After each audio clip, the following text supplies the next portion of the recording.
Hello दोस्तों, एक बार फिर स्वागत है हमारे YouTube चैनल शिक्षा संकल्प में। दोस्तों, आज इस वीडियो में हम हिंदी की शिक्षण विधियों से संबंधित कुछ इम्पोर्टेंट क्वेश्चन लेके आए। फ्रेंड्स, से ऐसे क्वेश्चन हैं जो एग्जाम में बार बार पूछे जा रहे हैं और आने वाले एग्जाम में पूछने की पूर्णतः संभावना है। तो फ्रेंड्स, इसमें जितने भी क्वेश्चन हैं वह सभी आपके लिए बहुत ही इम्पोर्टेंट क्वेश्चन हैं। फ्रेंड्स, अगर आपको वीडियो अच्छा लगे तो वीडियो को लाइक कीजिए और चैनल पे नए हैं तो चैनल को सब्सक्राइब कीजिए। स्टार्ट करते हैं फर्स्ट क्वेश्चन से इस वीडियो को।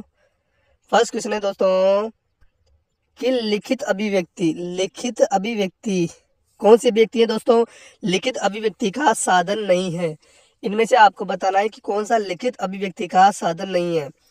पत्र लेखन, निबंध लेखन, वाद विवाद, नाटक लेखन।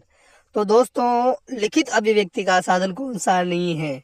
तो फ्रेंड्स, इसमें वाद विवाद क्या है? लिखित अभिव्यक्ति का साधन नहीं है, क्योंकि वाद विवाद में क्या करते हैं हम एक दूसरे से बात के द्वारा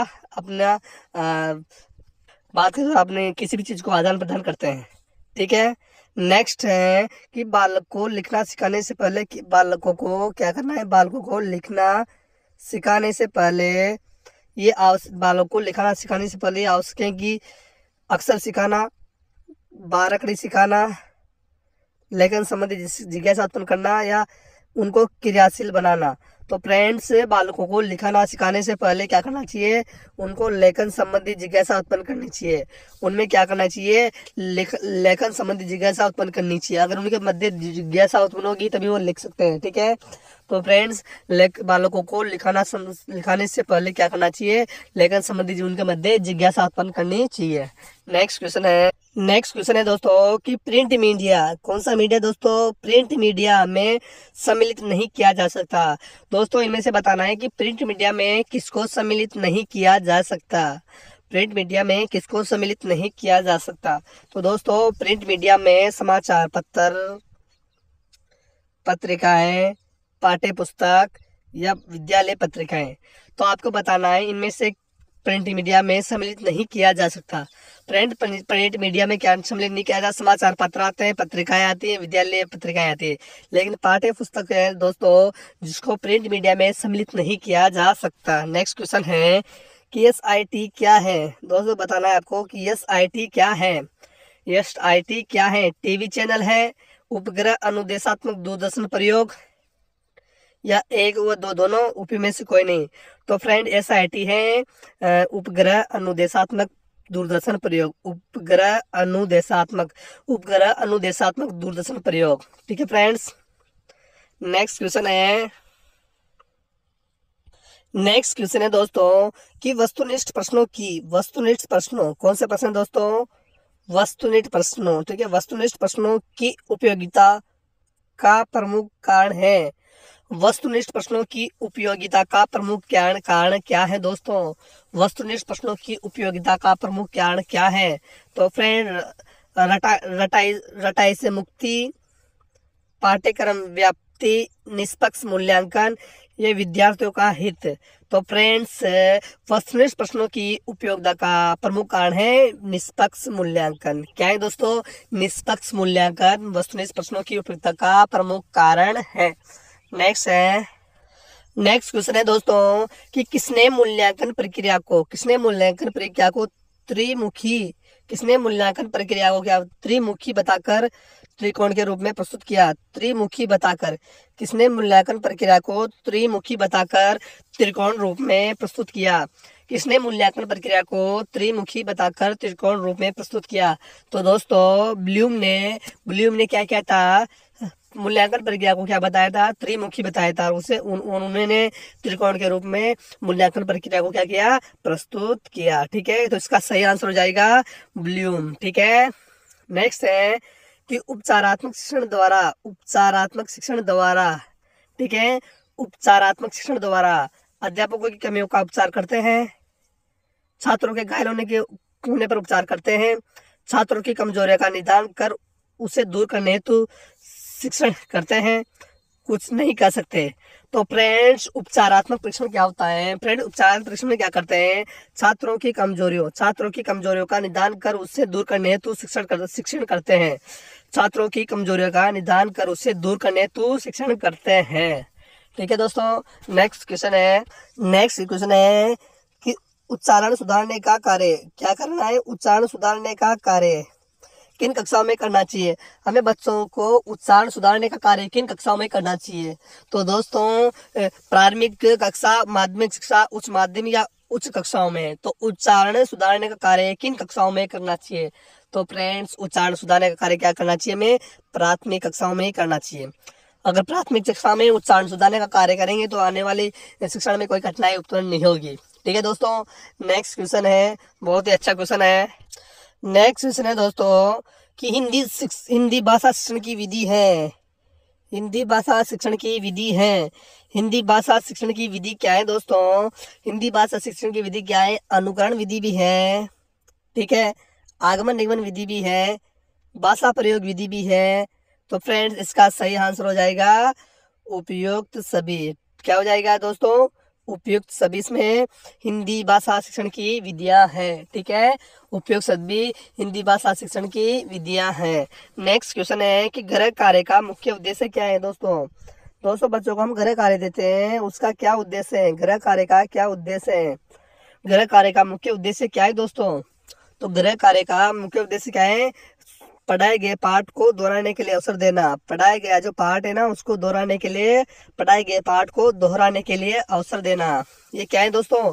पढ़ाए गए पाठ को दोहराने के लिए अवसर देना गृह कार्य का मुख्य उद्देश्य है। नेक्स्ट क्वेश्चन है कि भाषा शिक्षण उपागम है। भाषा शिक्षण उपागम कौन सा है दोस्तों? तो भाषा शिक्षण उपागम है पाठ सत्संग उपागम, रचना शिक्षण उपागम। तो फ्रेंड्स भाषा शिक्षण उपागम ये दोनों है, पाठ सत्संग उपागम और रचना शिक्षण उपागम। तो उपयुक्त वन और दोनों क्या है? भाषा शिक्षण के उपागम है। नेक्स्ट है कि छात्रों के शब्द भंडार में वृद्धि करने का उपाय क्या है? छात्रों के शब्द भंडार में वृद्धि करना है। छात्रों के शब्द भंडार में वृद्धि करने का उपाय क्या है दोस्तों? शब्दकोश का उपयोग करना चाहिए, ये भी है। छात्रों को स्वाध्याय की प्रवृत्ति को बढ़ावा देना, छात्रों शिक्षक द्वारा अच्छे और नए शब्दों का उपयोग करना। तो फ्रेंड्स उपयोग सभी इसका राइट आंसर हो जाएगा।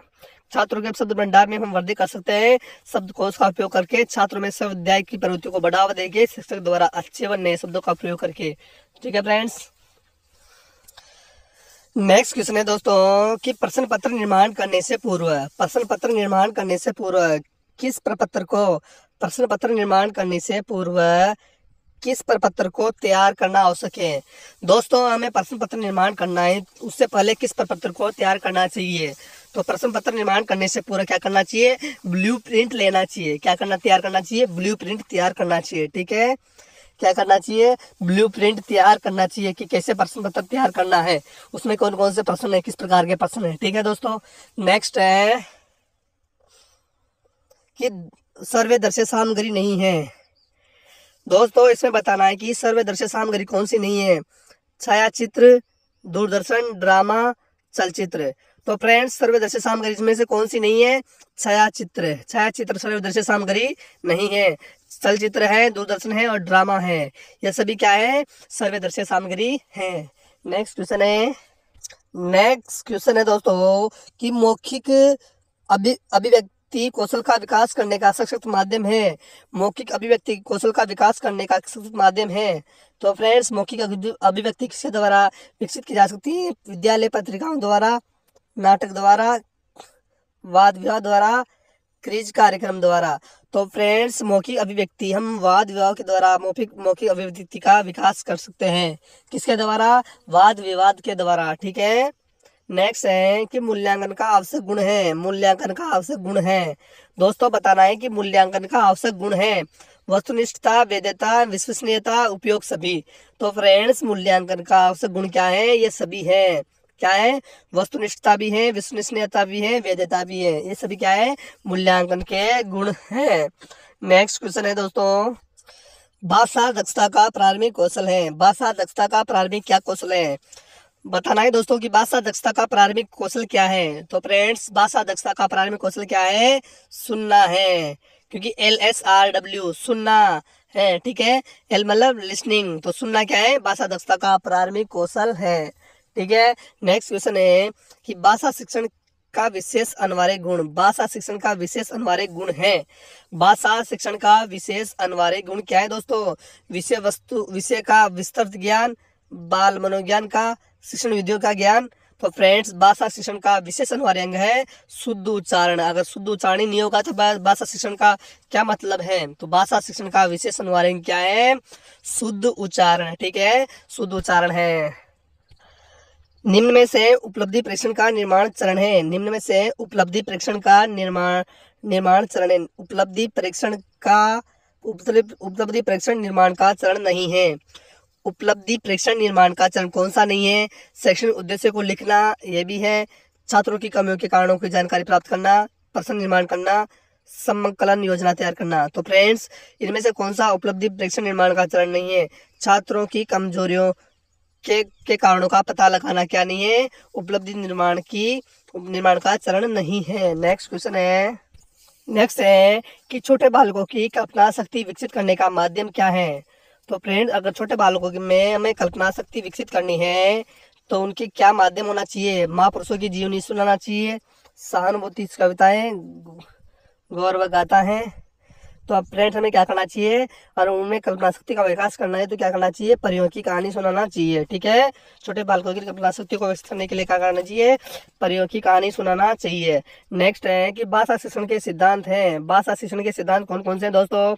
प्रेरणा का सिद्धांत, क्रिया द्वारा सीखने का सिद्धांत, जीवन से जोड़ने का सिद्धांत। तो फ्रेंड्स, ये सभी क्या है? भाषा शिक्षण के सिद्धांत हैं। तो इसका सही आंसर हो जाएगा उपयुक्त सभी। उपयुक्त सभी क्या है दोस्तों? भाषा शिक्षण के सिद्धांत के अंतर्गत आते हैं, ठीक है। यह है कि भाषा कौशलों यथा सुनना बोलना, भाषा कौशलों क्या है? सुनना बोलना पढ़ना लिखना का विकास किस कक्षा तक पूर्ण होना चाहिए? अगर भाषा कौशल सुनना बोलना पढ़ना लिखना का विकास किस कक्षा तक होना चाहिए? कक्षा 2 से कक्षा 3, कक्षा 5, कक्षा 8। तो फ्रेंड, कक्षा 5 तक क्या करना चाहिए? वो क्या होना चाहिए? भाषा कौशल सुनना बोलना पढ़ना और लिखना का विकास होना चाहिए, ठीक है, कक्षा 5 तक। नेक्स्ट है कि छात्रों की मौखिक अभिव्यक्ति की योग्यता का मूल्यांकन करते समय इनमें से क्या आवश्यक है? छात्रों की मौखिक अभिव्यक्ति की योग्यता का मूल्यांकन करते समय इनमें से क्या आवश्यक है? शुद्ध उच्चारण, उच्च गति, व्याकरण सम्मत भाषा का प्रयोग। तो उपयुक्त सभी इसका सही आंसर हो जाएगा। क्या हो जाएगा? उपयुक्त सभी, ठीक है दोस्तों।